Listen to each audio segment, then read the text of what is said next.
Est-ce que vous voudriez nous dire un mot sur la parution du dernier guide Michelin? Je pense que le guide Michelin a raté une belle occasion de tisser avec le monde de la gastronomie, avec lequel il est parfois quand même un petit peu en froid, hein, parce que depuis quelques années, beaucoup de gens ont des interrogations légitimes sur le guide Michelin.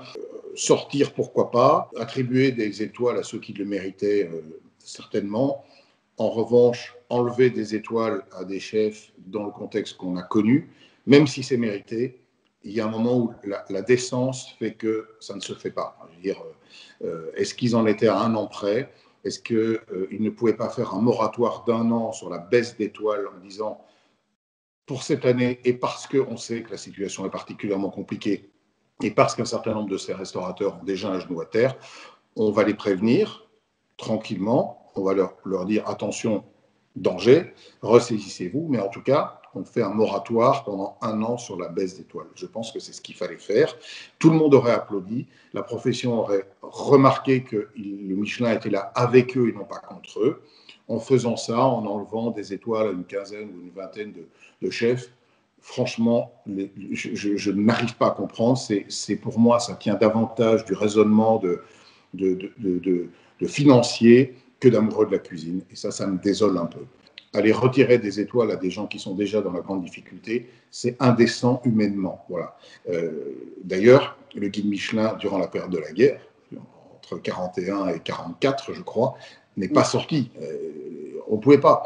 Après, on peut aussi se poser la question de savoir honnêtement comment ils ont pu faire leur boulot correctement, sachant que les dégustations du guide Michelin de l'année suivante commencent vers le mois de novembre. Donc, ils ont eu novembre, décembre, janvier, février, 4 mois. Puis, il y a eu la fermeture et à nouveau la fermeture au mois d'octobre. Ils nous disent qu'ils ont donné le maximum pendant les petites périodes d'ouverture, mais franchement, il a manqué pratiquement la moitié de l'année.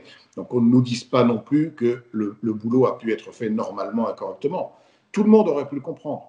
Donner des étoiles à ceux qui le méritaient, très bien. En enlever à ceux qui, à leurs yeux, ne le méritaient pas, c'est indécent. Je suis un peu divisé, en fait. Je suis divisé parce que l'apparition du guide Michelin, elle est arrivée à un moment où, en fait, les restaurants étaient pour 99% des tables fermées. Fermées dans le sens où, si on regarde sur la masse, il y en a très peu qui font de la vente à emporter, finalement, même si on dit beaucoup se sont mis à le faire, mais je pense que sur la totalité, c'est quand même peu.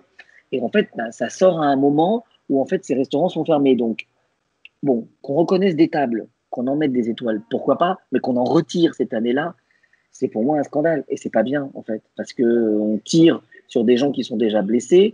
Et je ne vois pas, en fait, à quel moment les enquêteurs ont pu passer, puisque on a des tables qui ont ouvert 3 mois sur 12.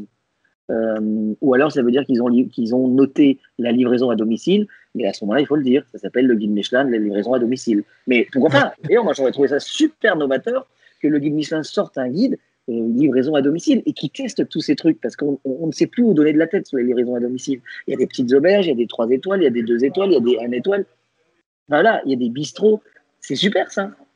Donc, moi, je leur donne une idée. C'est de se dire, tiens, et si on faisait justement un guide Michelin, mais pour adapter à la situation, en fait. Ce serait le guide Uber Eats, en quelque sorte. Michelin Uber Eats, quoi. Non, parce que Uber Eats, c'est pour moi pas des gens très fréquentables. Donc déjà, on va rester sur le guide Michelin de la vente à emporter, ça sera très bien. Et Uber Eats, on va les laisser où ils sont. Bon, merci, j'ai ma réponse.